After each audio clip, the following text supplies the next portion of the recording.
अस्सलामुअलैकुम रहमतुल्लाहि ताला व बरकातुहू। नाजरीन, 9 अप्रैल बरोज़ जुमरात का दिन गुजार कर जो आने वाली रात है वो शब बरात की रात है।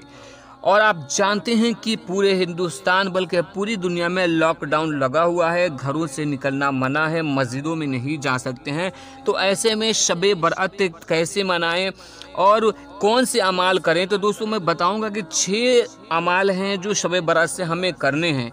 अगर 6 काम शब बरात से पहले करते हैं तो इंशाअल्लाह तबारक व तआला अल्लाह हमारी नेक और जायज़ तमन्नाओं को पूरी फरमा देगा और उस मुबारक रात के सदक़े में हमारे गुनाहों को मग़फ़िरत फरमा देगा। तो दोस्तों 6 काम बताऊं उससे पहले एक छोटी सी गुजारिश करूंगा कि अगर अभी तक आपने हमारे चैनल को सब्सक्राइब नहीं किया है तो सब्सक्राइब करके बेल आइकॉन को दबा लीजिए ताकि आने वाले लेटेस्ट वीडियोस का नोटिफिकेशन आपको मिलता रहे।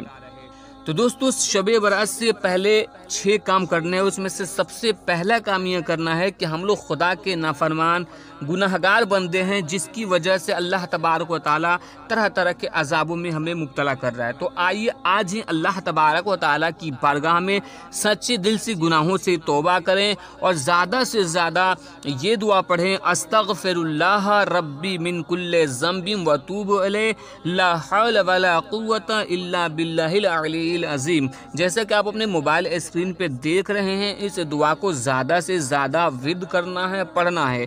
नंबर 2, माँ बाप को राज़ी करें और जिन्हें कोई तकलीफ़ पहुँचाई हो, यानी आपकी वजह से किसी इंसान को तकलीफ़ पहुंची हो, ज़बान से, हाथ से या किसी साजिश तदबीर से, यानी किसी भी तरीके से आपकी वजह से किसी शख्स को तकलीफ़ पहुंची हो तो आप खुद जाइए और उसे माफ़ी मांगिए। सीने में जो है आपके दिल में बुग़्ज़, नफ़रत, हसद, कीना वगैरह हो तो उसको ख़त्म कीजिए और सारी चीज़ बुराइयों से तौबा कीजिए। नंबर 3, सदका व खैरात करें। यतीमों, बेवाओं, बेसहारों, मोहताजों, पड़ोसों को बतौर ख़ास नकद भी दें ताकि वह अपनी ज़रूरत की सामान ख़रीद सके, मुहैया कर सकें। आप जानते ही हैं कि आज लॉकडाउन में दाने दाने के सारे लोग मोहताज नज़र आ रहे हैं। अगर आप कुछ सदका व खैरात करते हैं तो आपके पास पड़ोस के जो गरीब गुरबा हैं उनकी मदद हो जाएगी।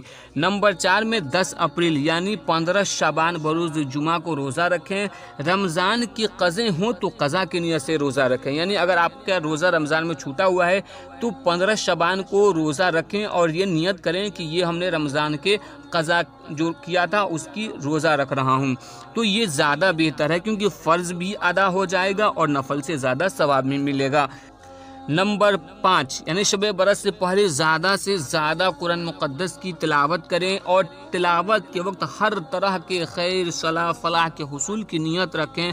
ख़ासकर फ़तह व ज़फ़र और हर तरह के मोज़ियात से हिफाजत और शरीयत की पैरवी की सआदत करें। जब आप कुरान की तिलावत करें तो आपके ज़हन और दिमाग में एक ही बात गर्दिश करनी चाहिए कि अल्लाह तबारक व तआला तमाम आलम को, तमाम दुनिया को हर परेशानी, हर बला, हर मुसीबत से महफूज़ व मामून फरमाए, बचाए।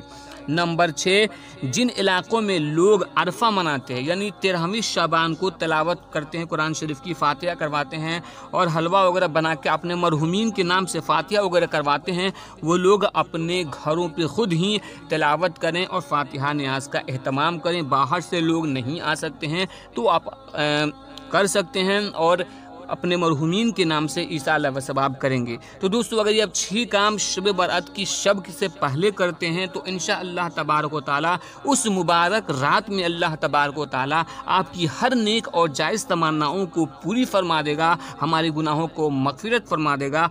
तो दोस्तों इस वीडियो को आप सदक़े जारिया समझ कर ज़्यादा से ज़्यादा लोगों तक शेयर कीजिए। अगर वीडियो अच्छी लगी तो लाइक कीजिएगा और चैनल को सब्सक्राइब करना बिल्कुल मत भूलिएगा।